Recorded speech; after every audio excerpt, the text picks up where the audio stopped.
We got history, got me feeling the nostalgia when you look at me. Thinking about what could've happened or what could've been. Finally your face, I know ain't that a sight to see. Take my time to Banten adalah daerah pesisir Jawa yang memiliki letak sangat strategis dalam bidang perdagangan internasional. Dilansir dari buku Banten, Sejarah dan Peradaban abad ke-10 sampai 2011, karya Claude Guillot, sejak didirikan oleh Sunan Gunung Jati, Banten sebagai sebuah kesultanan sudah sangat menarik bagi para pedagang.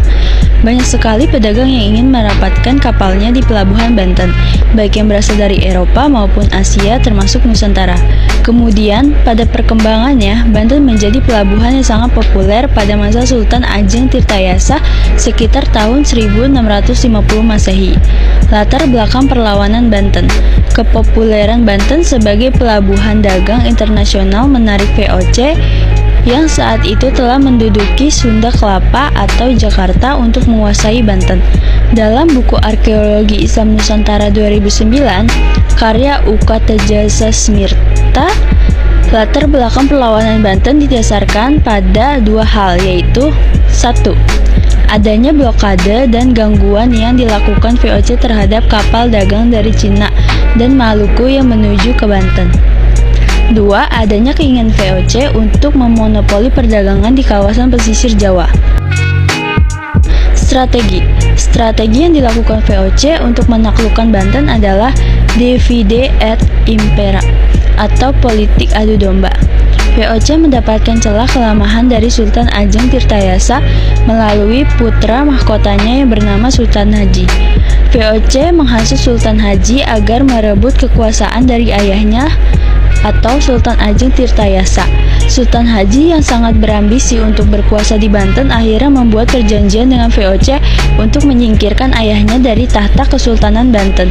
Perjanjian tersebut dilakukan karena Sultan Haji khawatir akan tahta kekuasaan Banten nantinya tidak dilimpahkan kepada dirinya tapi kepada Pangeran Purbaya selaku saudara laki-lakinya. Perlawanan Banten. VOC dan Sultan Haji berhasil merebut istana Surosowan dan menjadi Sultan Banten pada tahun 1681. Pasca direbutnya istana Surosowan, Sultan Ajeng Tirtayasa berpindah ke daerah Tirtayasa atau Serang untuk mendirikan keraton baru dan mengumpulkan bekal untuk merebut kembali keraton Surosowan. Dalam sejarah Indonesia modern 1200 sampai 2008, karya MC Rixfluss disebutkan bahwa Sultan Ajeng Tirtayasa melakukan upaya perebutan kembali istana Surosowan pada 1682. Pasukan Sultan Ajeng mampu mendesak pasukan Sultan Haji dalam peperangan tersebut, sehingga Sultan Haji meminta bantuan VOC. Sultan Haji dan VOC mampu meredam perlawanan dan berhasil memukul mundur pasukan Sultan Ajeng dan Pangeran Purbaya hingga ke Bogor. Sultan Ajeng Tirtayasa akhirnya berhasil ditangkap oleh VOC pada 1983 dan ia dibawa ke Batavia sebagai tahanan. VOC juga berhasil menjadikan Sultan Haji sebagai Raja Boneka di Kesultanan Banten, sehingga secara tidak langsung VOC dapat menaklukkan Banten serta memonopoli perdagangan di kawasan pesisir Jawa.